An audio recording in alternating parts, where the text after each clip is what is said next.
The dog was digging into frozen ground before anyone else understood why. Otis pawed at the same patch of slope for 3 mornings straight, ignoring the barn, ignoring the chickens, ignoring the cold that kept everyone else indoors. Elizabeth Colston stood at the edge of her fence line and watched him work at a place where the snow never quite settled the way it did everywhere else. She did not call him off. 6 weeks earlier, she had buried her husband beside the fence post he built with his own hands.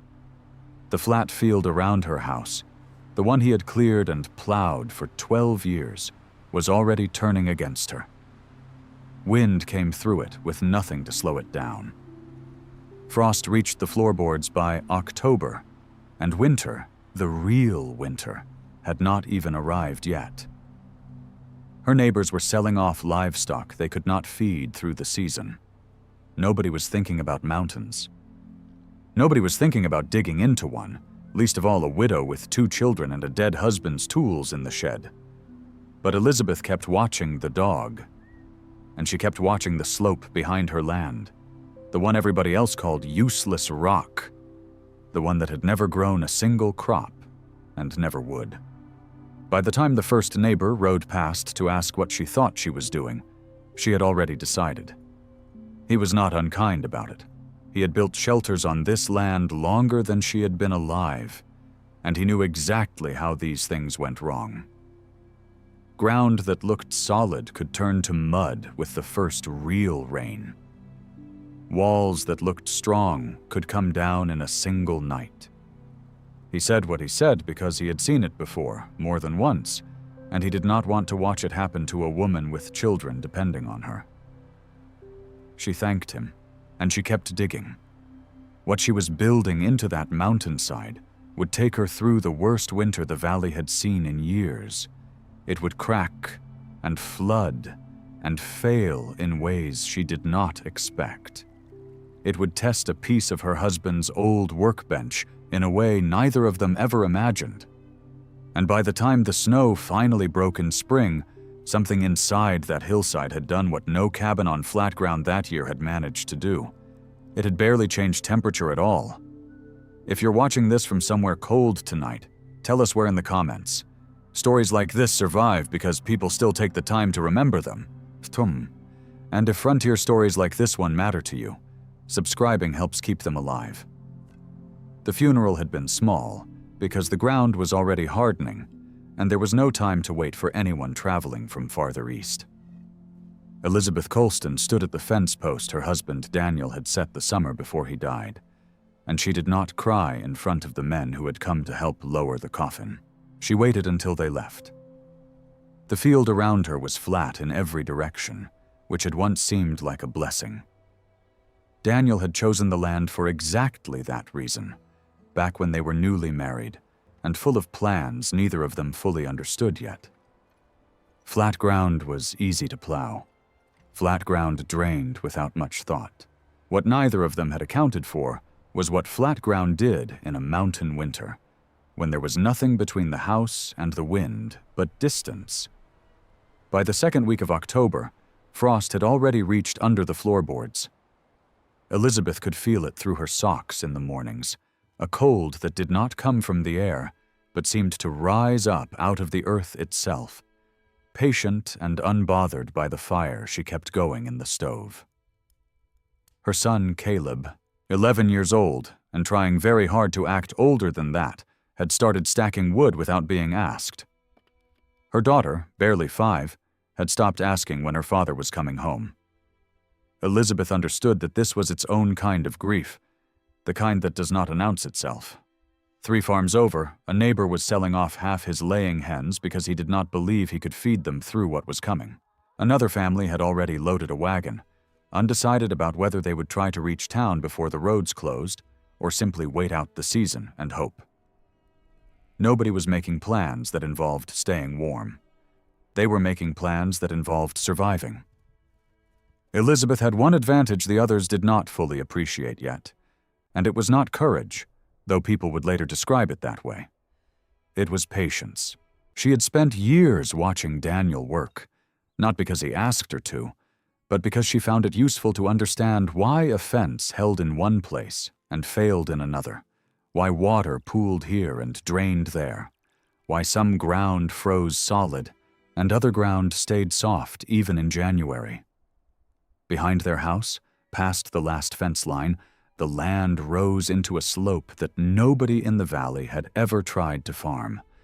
It was too steep, too rocky, and by local reputation, entirely useless. Children were told not to play too near it because loose stones sometimes gave way underfoot. Elizabeth had never paid much attention to that slope before. She had no reason to. But standing at her husband's fence post with winter closing in and no clear plan for how her family would stay warm through it, she found herself looking at that hillside for longer than she meant to. She did not know yet what she was looking for. She only knew that the flat, open field in front of her had already failed once. In the worst way a piece of land can fail a person, and she was no longer willing to trust it blindly. The dog noticed the slope before she did. Otis was not a young animal. He had been Daniel's dog first, a mixed breed of no particular distinction, useful mostly for keeping foxes away from the henhouse and announcing visitors before they reached the gate. Since Daniel's death, Otis had taken to following Elizabeth from task to task with an attentiveness he had never shown before, as though he understood the household had lost someone and was unwilling to lose another. On the third morning after the first hard frost, Otis did not follow her to the barn. Instead, he trotted past the fence line and up onto the lower part of the rejected hillside, stopping at a particular spot no different, at first glance, from any other patch of stone and frozen dirt. He began to dig. Elizabeth called him back once. He ignored her, which was unusual enough that she walked up to see what had caught his attention. The ground where Otis was digging felt different under her boot than the ground 10 feet away in either direction. It was not warm, not in any way she could have explained to someone else at the time, but it was less frozen. The frost that crusted the surface everywhere else on the slope was thinner there, almost patchy, as though something beneath the surface was slowing the cold from taking hold as quickly. She crouched down and pressed her bare hand against the exposed dirt where the dog had been digging. It was cold, certainly, but not the aching, bone-deep cold of the field below. She sat back on her heels and looked up at the slope rising above her, trying to understand what she was noticing. It was Otis who noticed the shape of it before anyone put words to it. The hillside curved here in a way that faced away from the wind that came down the valley every afternoon. It also faced a direction that would have caught the low winter sun for at least a few hours each day, something the flat field below never managed, since the house's own shadow fell across half of it by early afternoon. When she mentioned it that evening to a neighbor riding past on his way home, a rancher named Everett Dunmore, who had worked this land longer than anyone else in the valley, he did not laugh outright. He was too respectful of her recent loss for that, but he did raise an eyebrow in a way that said more than words would have. "That slope's never grown so much as a weed worth mentioning," he said. "Ground like that doesn't hold together the way you'd want it to. Come spring melt or a hard rain, it moves. I've seen it happen." Elizabeth did not argue with him. She had no evidence yet, nothing beyond a dog's instinct and the feeling of dirt slightly less frozen than the dirt beside it. But she also did not stop thinking about it after he rode away. And that night, for the first time since the funeral, she found the old measuring stick Daniel had kept on a nail inside the shed, still marked with the small notches he used for depth and distance. She did not yet know what she intended to measure. She only knew that the field she trusted had already failed her once, and the hillside everyone else dismissed had, for reasons she could not name, made an old dog dig with more purpose than she had seen from him in months. She started digging 3 days later, before she had fully decided whether it was a good idea. Caleb helped without being asked twice. He was old enough to understand that his mother rarely did anything without a reason, even when the reason was not yet clear to him, and young enough to still find the idea of digging into a mountain more exciting than frightening. Together they carried a pick, a shovel, and Daniel's old measuring stick up to the spot where Otis had scratched at the frost days before. The first hour went easier than Elizabeth expected. The topsoil was thin, but workable, and the slope's angle made it possible to cut inward rather than simply downward, creating something closer to a shallow room than a hole. She marked a rough outline with stakes, guessing at dimensions that felt reasonable without any real authority behind the guess. By the second hour, the shovel struck rock. It was not solid bedrock. Not yet. But a layer of broken stone mixed with hardened clay that resisted the shovel entirely and only gave slowly to the pick. Caleb's hands, unused to this kind of labor, began to blister within the first afternoon. Elizabeth's own palms split open by the second day, and she wrapped them in strips of old cloth each morning before continuing, saying nothing about the pain, because saying something about it would have meant stopping to consider whether this was worth the cost. Progress slowed to a fraction of what she had imagined. What she had pictured as a project of perhaps a week and a half stretched into the better part of 2 weeks, with October's daylight shortening a little more each day, and the temperature dropping further every night. There were mornings she stood at the base of the slope, looking at how little had been carved out compared to how much remained, and felt something close to despair, though she did not allow herself to sit with that feeling for long. Everett Dunmore rode past twice during those 2 weeks, each time slowing his horse just long enough to take in the progress without commenting much. On the second visit, he asked how deep she intended to cut. "Deep enough," Elizabeth said, which was not really an answer, because she did not yet know the true answer herself. She was cutting by instinct, by what felt structurally sound, by comparing the depth to the length of Daniel's measuring stick without any real formula guiding the decision.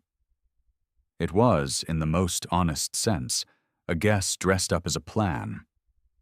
Everett did not push further, but before riding on, he said something that stayed with her longer than any joke would have. "My grandfather always said the mountain doesn't care how hard you work. It only cares whether you understood it before you started." She did not have an answer for that either. She only knew that by the end of the second week, she had cut a rough space into the hillside, roughly the depth of 2 men lying head to foot, wide enough for a small family to stand upright, and shallow enough, though she did not know this yet, to fail against the very winter she was trying to survive. The neighbor who said it did not mean to be cruel. Margaret Holt, a widow herself from a farm 2 miles down the valley road, had ridden over with a jar of preserves as a gesture of sympathy, something women in the valley did for each other without much ceremony.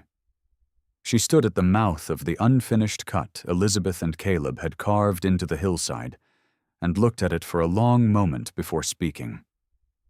"It looks like a grave," Margaret said, not unkindly, simply stating what she saw. "A big one, but a grave all the same." Elizabeth did not respond right away. She had grown used to skepticism from Everett Dunmore, who at least framed his doubts as practical concerns about soil and structure. This was different. This was someone looking at the shape of what she had built and seeing, plainly, something meant for the dead rather than the living. She thought about it long after Margaret rode home. The comparison bothered her not because it was unkind, but because it was, in an uncomfortable way, close to accurate. The cut she had made was shallow, following the angle of the slope rather than working against it, and it left barely 2 feet of solid earth and stone between the interior space and the open air above. She had measured depth by what was easiest to dig, rather than by what the mountain itself seemed to require. That night, lying awake with Caleb and her daughter asleep nearby, Elizabeth found herself returning to Everett's words about understanding the mountain before working it. She had approached the entire project the way she might approach clearing a field, treating the hillside as an obstacle to remove rather than a structure with its own logic, its own way of moving water, holding cold, releasing warmth. She did not yet know what mistakes she had made specifically.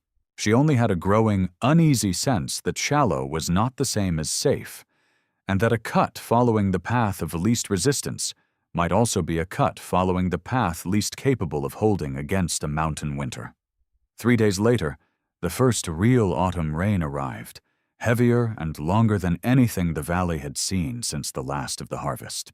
It fell through the afternoon and into the night, drumming steadily against the thin canvas Elizabeth had stretched across the opening to keep the worst of the weather out while she decided on her next steps. She did not sleep well that night. Something about the sound of the rain against the exposed earth of the unfinished shelter made her uneasy in a way she could not fully explain. A feeling closer to instinct than reason, the same kind of instinct that had sent Otis digging at that particular patch of hillside in the first place. By morning, she understood exactly what that feeling had been trying to tell her. The rain had found every weakness she had not known to look for. Elizabeth walked up to the hillside at first light, Caleb close behind her, still pulling his coat tight against the cold, and saw immediately that something had changed overnight. The canvas she had stretched across the opening had sagged inward, pulled down by the weight of water it had collected through the hours of steady rain. Beneath it, a section of the interior wall, the one facing what she now understood had been the wrong direction, had given way sometime after midnight. It was not a dramatic collapse, not the kind that buries a person beneath tons of stone. It was worse, in its own quiet way, because it was so clearly preventable. A slab of earth and loosely packed clay, roughly the size of a wagon wheel, had sheared away from the shallow wall and fallen inward, taking with it the beginnings of a shelf Elizabeth had carved for storing tools. Caleb said nothing at first. He simply stood at the edge of the ruined section, looking at the mud and broken stone where solid wall had been the day before. Elizabeth felt something in her chest tighten. Not quite panic, but close enough to it that she made herself breathe slowly before speaking. "We'll clear it out," she said, more to convince herself than to reassure him. "It's not the whole thing. It's a corner." But it was not only a corner, and she knew that even as she said it. The rain had not attacked one weak point by accident. It had found the logical result of every shortcut she had taken over 2 weeks of digging. The shallow depth, the wrong angle relative to the slope's natural drainage, the absence of any real channel to direct water away from the walls rather than through them. Word of the collapse reached Everett Dunmore by early afternoon, the way news traveled in a valley with few families and fewer secrets. He rode up, not to gloat, though Elizabeth braced herself for it, but simply to look. He stood at the mouth of the ruined section for a long while, saying nothing, his silence somehow heavier than any comment he might have made about mountains and grandfathers and understanding ground before working it. "I'm not going to tell you I told you so," he finally said. "You already know that part." She did know it. That was, in some ways, the hardest part of the morning. Nobody needed to mock her for the collapse. The collapse mocked itself, sitting there in the gray daylight as a plain, undeniable record of every assumption she had gotten wrong. What stayed with her longest, after Everett rode off, and Caleb had gone back to the house to warm his hands by the stove, was not the damage itself, but a small, useless detail she noticed while clearing away the fallen clay. Beneath the section that had given way, the ground was noticeably drier than the mud surrounding it, as though water had been moving around that spot rather than through it, following some path she had not accounted for and did not yet understand. She sat with that detail for a long time before finally climbing down the slope as the light faded, uncertain whether what she had built was worth saving at all, but unwilling, for reasons she could not fully explain even to herself, to abandon it completely. The stranger arrived 2 days after the collapse, driving a wagon loaded with stone-cutting tools and speaking English with an accent thick enough that Caleb had to ask him to repeat himself twice. Henrik Solberg had come to the valley from a fjord community in Norway nearly 6 years earlier, settling on a small plot of land some distance from Elizabeth's farm, and working mostly as a stonemason for anyone willing to pay for careful, patient labor. Word of the collapsed hillside shelter had reached him through Margaret Holt, who mentioned it while purchasing stone for a chimney repair, and something about the description had made him curious enough to make the ride himself.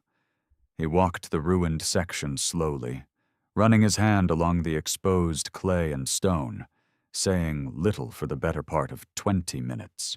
Elizabeth watched him, uncertain whether his silence was judgment or simply the way he worked, and eventually he crouched near the spot where she had noticed the drier ground days before. "This is not a bad idea," he said finally, choosing his English carefully. "It is only unfinished."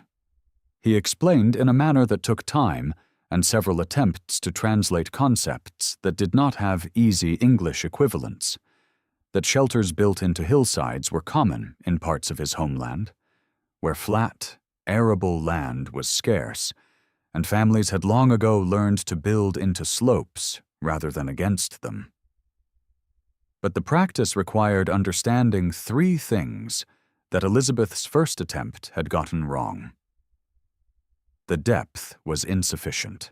A shallow cut, he explained, left too little earth between the living space and the surface, allowing the ground's temperature to swing with the outside air almost as quickly as an above-ground wall would. Deeper cuts reached soil that changed temperature far more slowly, holding something closer to a steady, moderate coolness in summer and a steady, moderate warmth in winter, regardless of what the sky above was doing. The drainage was absent. Water needed a deliberate path around and beneath the structure, a shallow trench cut to intercept rain before it reached the walls, directing it around the shelter rather than allowing it to soak in and undermine the clay from within. Without that trench, he said, any hillside cut would eventually fail, regardless of depth. The orientation was partly right and partly wrong. The slope did face away from the valley's prevailing wind, which was good, but the cut itself had not been angled to take full advantage of the low winter sun, missing hours of natural warmth that could have been captured with only a slightly different approach to the opening.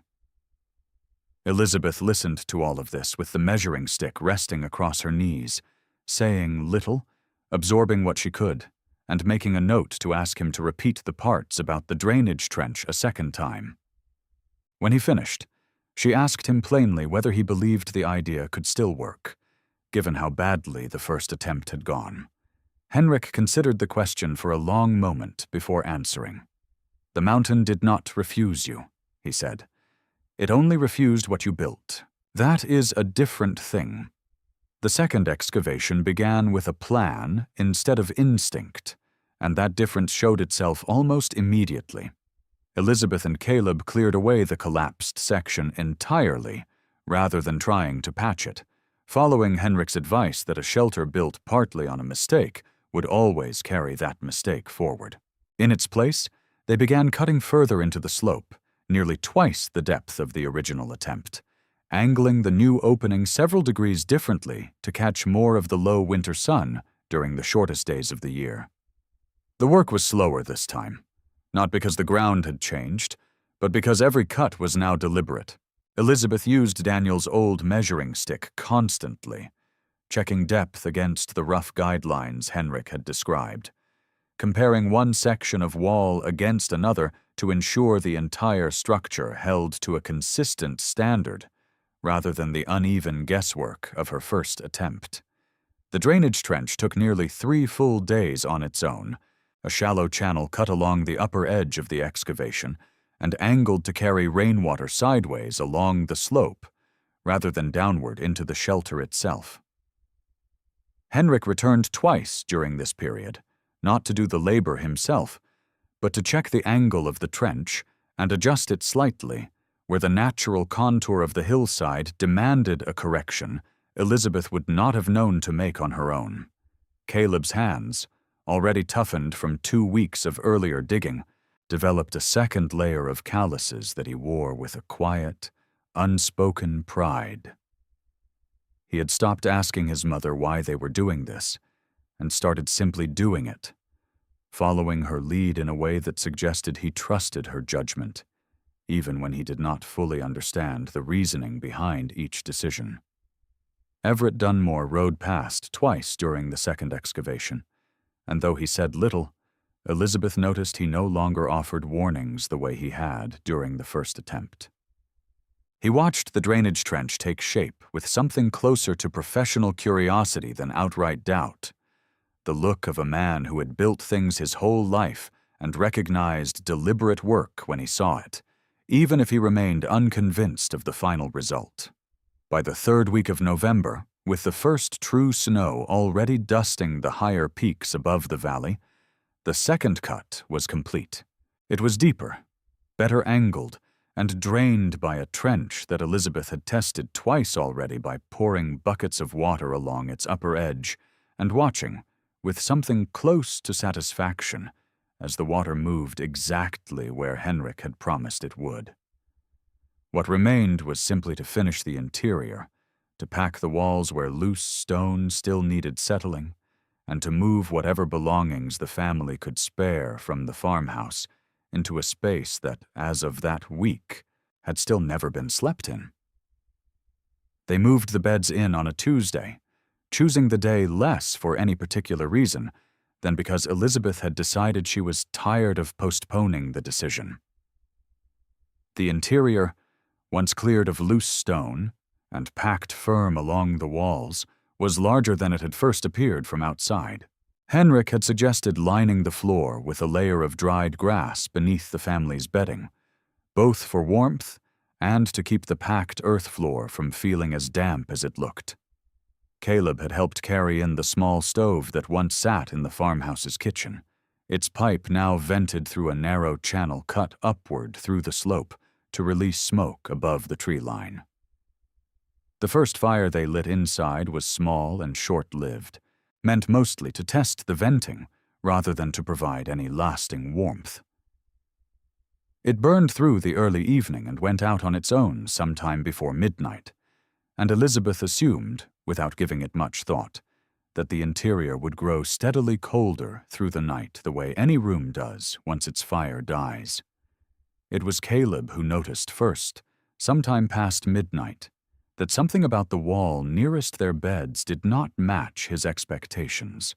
He pressed his palm against the packed clay and held it there, then called his mother over in a voice pitched low enough not to wake his sister. Elizabeth pressed her own hand against the same section of wall. It was not warm in any way that would have surprised someone standing beside a working stove, but it was warmer than the air around it, warmer than the floor beneath their feet, and warmer, most strangely of all, than it had any obvious reason to be, given that the fire had gone cold hours earlier. She sat with her hand against that wall for longer than she needed to, trying to understand what she was feeling and failing to find words for it beyond the simple fact of the difference itself. It was not magic. She did not believe in magic, and neither, she suspected, would Henrik if she asked him to explain it. But it was also not something she had expected, not something the flat farmhouse below had ever offered her on even its coldest nights. She did not know yet that what she was feeling had a name, or that stonemasons and builders in cold, resource-poor regions across the world had relied on some version of the same principle for longer than anyone in her valley had kept written records.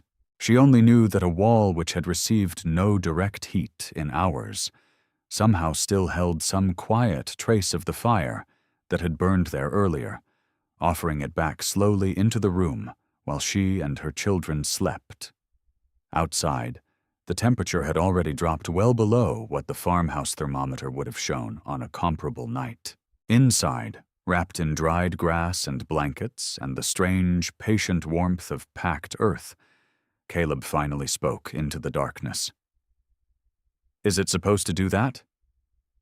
Elizabeth did not have a complete answer for him yet, but she suspected, lying there in the dark, with her hand still resting against the wall, that she had found something worth understanding fully before the true winter arrived. The early cold snap arrived in the last week of November, nearly a month before the valley's usual winter settled in for good, and it gave Elizabeth her first real opportunity to see whether the shelter could hold against something more than a mild autumn night. The temperature outside dropped to somewhere near 10 degrees Fahrenheit over 3 consecutive nights, cold enough that Everett Dunmore lost 2 hens to the chill, despite his best efforts at insulating the henhouse. Elizabeth kept the small stove burning through the evenings, as she had before, letting it die down naturally overnight rather than tending it through the darkest hours, curious to see how the shelter behaved without constant intervention. The results were not perfect, and she was honest with herself about that from the start. The main chamber held its warmth remarkably well, staying noticeably milder than the farmhouse ever had on comparable nights. But one corner, nearest the original opening Henrik had helped her widen for the entrance, let in a thin, persistent draft that grew more noticeable as the outside temperature dropped further. Caleb noticed it before anyone else did, since his bed sat closest to that corner. He mentioned it the second morning, describing a cold that seemed to move along the floor rather than through the air, settling near his feet in a way that the rest of the room did not experience. Elizabeth spent the better part of an afternoon investigating the issue, running her hand along the entrance frame and the packed clay surrounding it until she found a narrow gap where the wooden door frame met the earthen wall. A seam Henrik had warned her to seal carefully, but which had clearly not received enough attention during the rushed final days of construction. Everett rode past during this period and, for the first time since the collapse, dismounted to look at the interior himself, rather than simply observing from a distance. He said little, running his own hand along the walls the way Caleb had, testing the temperature difference for himself. When he finally spoke, it was not the comment Elizabeth expected. "I don't know how to explain what this is doing," he admitted, "but I know cold, and this isn't holding it the way a farmhouse does." He did not offer to help seal the draft, not directly, but before leaving he mentioned, almost as an aside, that a strip of tanned hide packed with dried moss might do more good at that seam than the cloth Elizabeth had been using. It was the closest thing to encouragement he had offered since the whole project began, and Elizabeth noticed it even though he clearly did not intend to make a show of it.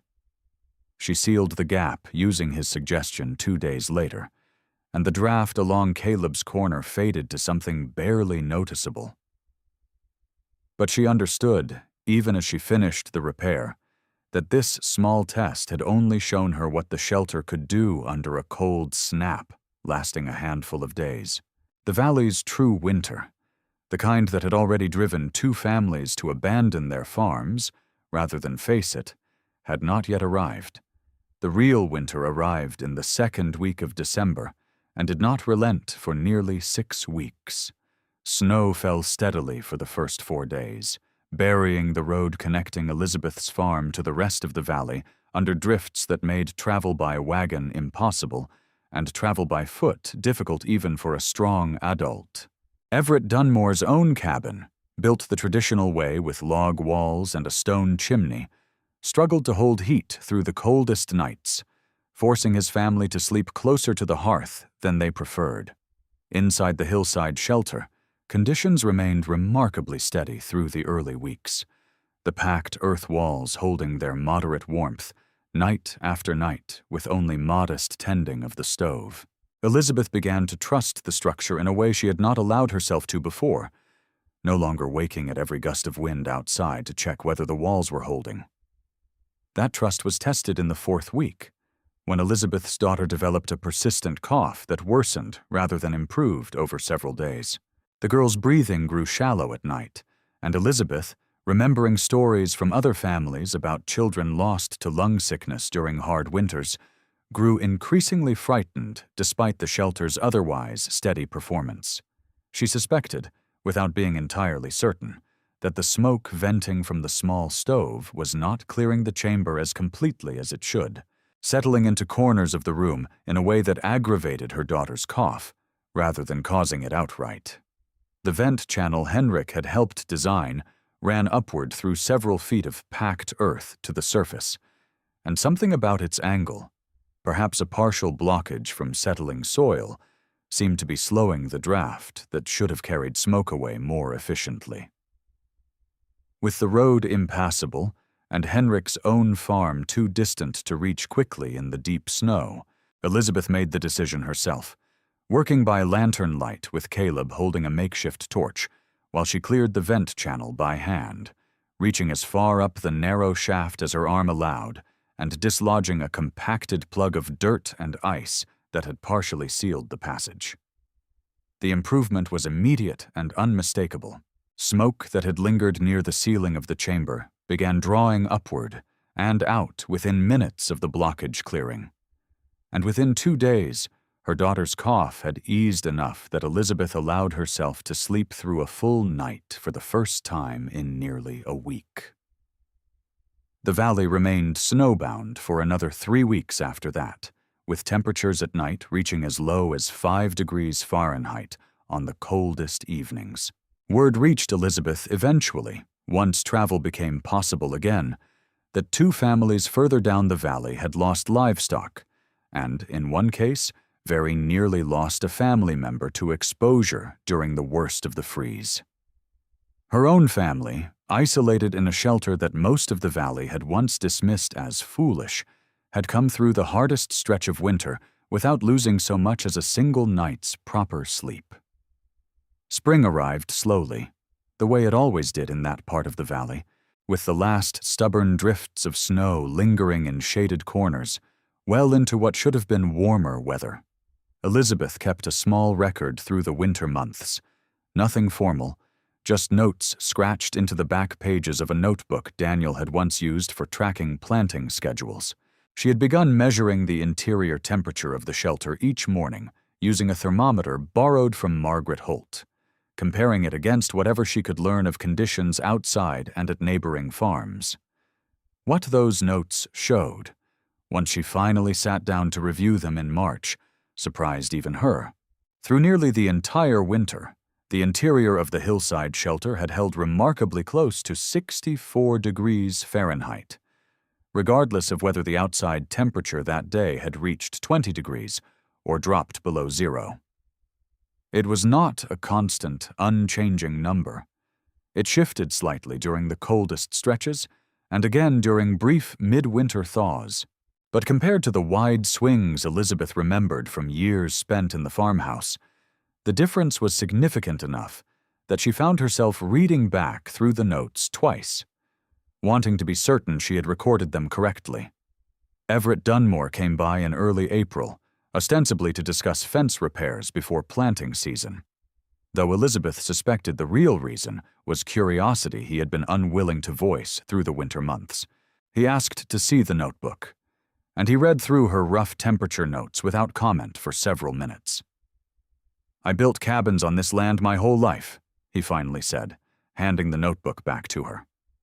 "Never once thought to dig into the one piece of ground everybody agreed wasn't worth anything." He did not apologize for his earlier doubts, and Elizabeth did not expect him to. His doubts had been reasonable ones, built on real experience with soil that failed and walls that came down, and the fact that her particular hillside had worked did not make his caution foolish. It only meant that this particular slope, cut to this particular depth and drained in this particular way, had turned out to hold something worth learning from. By early summer, 2 other families in the valley had approached Henrik Solberg about similar projects on their own land, drawn less by any dramatic announcement than by the simple, quiet fact that Elizabeth Colston's family had come through the hardest winter in years, without the losses that touched almost every other household nearby. Elizabeth did not think of herself as someone who had proven a point to anyone. She thought, more often, of the measuring stick still resting on its nail in the shed, of Otis curled asleep near the shelter's entrance most afternoons, and of a wall that had never claimed to make heat, only to hold on to what little of it there was, and give it back slowly, patiently, exactly when her family needed it most. The shelter had never been about defeating the mountain. It had been about learning, finally, what the mountain had been willing to offer all along. This story is presented for educational and historical storytelling purposes. It is not engineering, construction, or safety advice.